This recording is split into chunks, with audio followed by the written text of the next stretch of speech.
অবশেষে দক্ষিণবঙ্গে এলো বর্ষা। তবে বর্ষার মধ্যে আসানসোলের বেশ কিছু নিচু এলাকায় রাস্তার উপর জমেছে জল, যার ফলে ভোগান্তির মুখে পড়ছে বসবাসকারী এবং পথচারীরা। পৌরসভার নিকাশি ব্যবস্থা নিয়ে উঠছে প্রশ্ন, যদিও বর্ষার মোকাবেলা পুরোপুরি তৎপর পৌরসভা।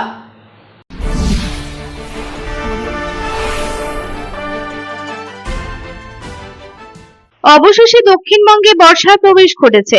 হাওয়া অফিসের তথ্য অনুযায়ী মঙ্গলবারের পাশাপাশি বুধবারও দক্ষিণবঙ্গে ঝড় বৃষ্টির সম্ভাবনা রয়েছে। তবে বর্ষা এলেই নানা রকমের সমস্যার সম্মুখীন হতে হয় শিল্পাঞ্চলের মানুষদের। সোমবার রাত থেকেই ঝড় বৃষ্টি চলছে এবং তাই এদিন দেখা গেল আসানসোলে জলমগ্ন হয়ে রয়েছে বেশ কিছু নিচু এলাকা। জল এতটাই বেড়ে গেছে যার ফলে সাধারণ মানুষেরা ও যারা নিত্যযাত্রী তারা সমস্যার সম্মুখীন হচ্ছে। একই সাথে যানবাহন চলাচলও কঠিন হয়ে পড়ছে। আসানসোল শহরে ফুটপাতের ধারে কিছু দোকান রয়েছে। এর আগে আসানসোল মিউনিসিপাল কর্পোরেশনের পক্ষ থেকে বর্ষাকালে যাতে জল না জমে তাই ড্রেনেজ সিস্টেম বসানোর জন্য উচ্ছেদের কথা হয়েছিল। তবে উচ্ছেদের কথা বললেও উচ্ছেদ স্থগিত রাখা হয়েছে, যার জেরে জলমগ্ন শহরে সুরাহা হয়নি। রাস্তায় জল জমে থাকায় বর্ষায় ডেঙ্গুর প্রভাবও পড়তে পারে। তাই এবার আসানসোল পৌর নিগমের নিকাশি ব্যবস্থা নিয়ে উঠবে প্রশ্ন, যদিও এই বিষয়ে তৎপর পৌরসভা। রাস্তায় যাতে জল না জমে এবং যাতে সেখানে বসবাসকারীদের কোনো সমস্যার মুখে পড়তে না হয়, তাই বর্ষার মধ্যেও তারা তাদের কাজ করে চলেছে।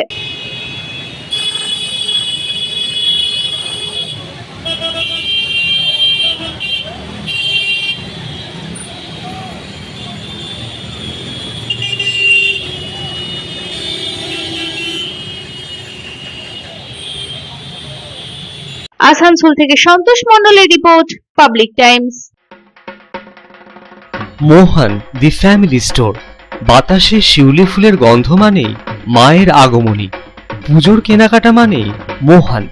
মোহন the family store, Asansol Raniganj.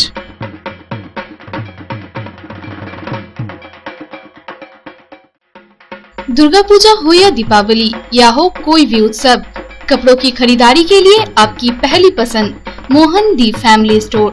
एक छत के नीचे फैमिली की संपूर्ण खरीदारी और ब्रांडेड कंपनियों के गारमेंट्स का नाम मोहन दी फैमिली स्टोर, आसनसोल रानीगंज।